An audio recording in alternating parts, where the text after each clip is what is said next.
So in terms of the mental piece too, it's important to have some clarity, and in getting clarity, it can be helpful to break things down. So if you have a pen and paper, or you can use the chat and share it with folks, just think of like what one of your goals is.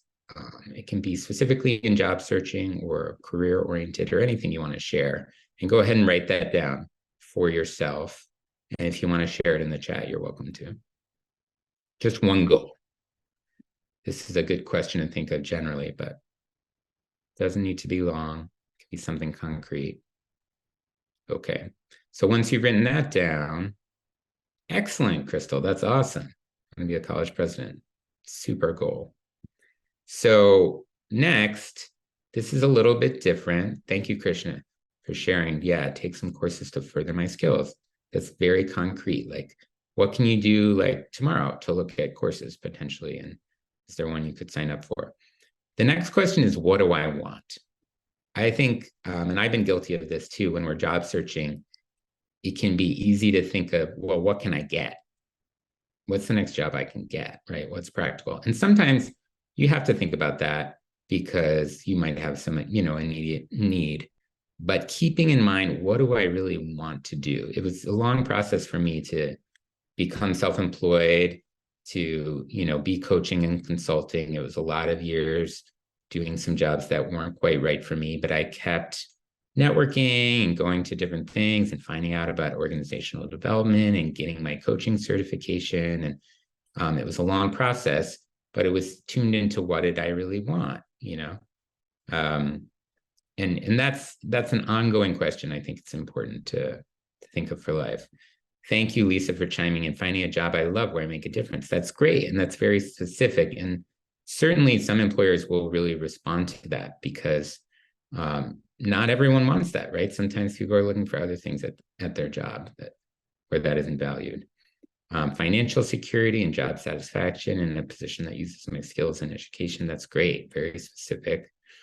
My wife leads a team of 8 folks, and she's often hiring people. And what she says is people who do their research about the job get so much further with her than other folks.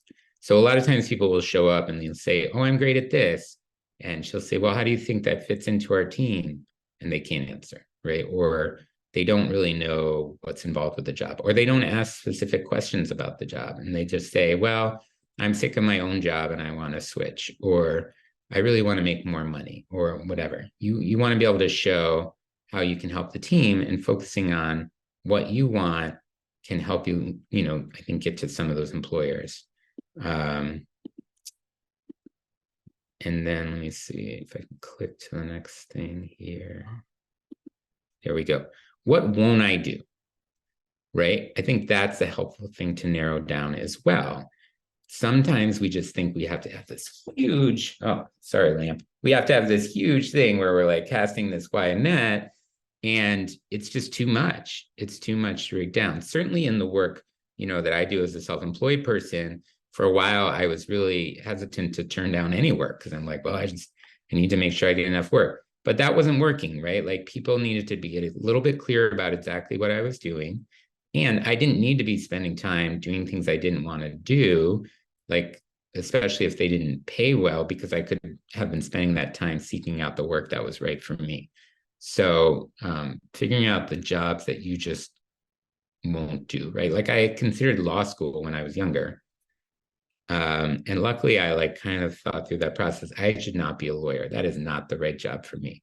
But, and now I've worked with a lot of lawyers working in government, and I love them and they do great work, and it's not what I should be doing. So it was, reaffirming for that.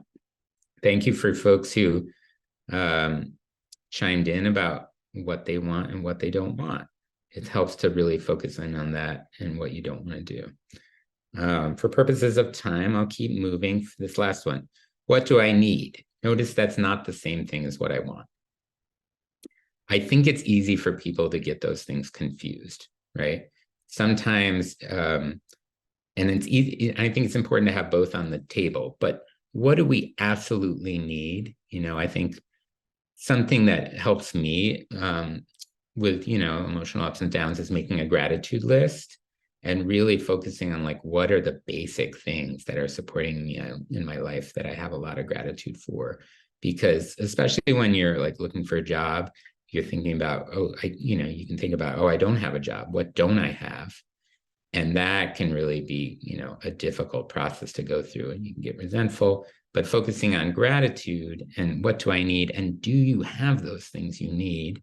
And if not, prioritize the things you absolutely need, but differentiating that from, what you want, keeping them both on the plate, but having a difference there. 'Cause sometimes I think that we need the things that we actually want, but there's a way in which our needs are met that can be sometimes reassuring. Thank you, Crystal, for chiming in with these great suggestions. More years of experience for my long-term goals and security and appreciation in my short-term. Excellent. Yes.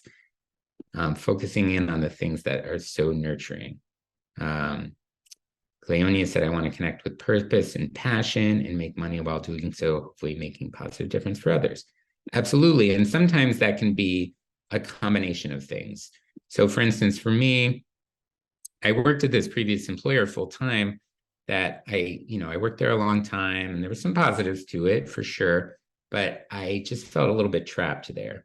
And I reached out to them for a reference when I was looking for a different job, and they're like, oh, well, we have some contract work.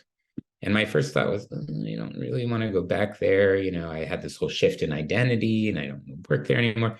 And then the more I thought about it, they let me name my rate, which was amazing. And so I just put a certain rate out there. It was more than I thought they would pay. And they didn't blink. And they said, sure. And it was, 15 to 20 hours a week. The income from that particular role was really sustaining for the other work that I was doing the rest of the time. And being outside the system and being a contractor was so much more fun because I could really focus on like the mission and the purpose and not worry about some of the internal dynamics at that particular place. So you just sort of never know how those things are going to go, and how things will balance out. Alicia's chiming in here, very specific, which is great. And, and it doesn't have to be just one thing, right? We can piece various things together. And, some things can pay more that maybe we don't like as much, and some things can pay less. The one other thing I'll say with connecting to purpose and passion is some of that can absolutely be done outside of a paid position. We do need to make income, no doubt, but I think it's important sometimes to get those needs met in ways where you're volunteering and you love it, because sometimes a job can feel a little bit like a trap.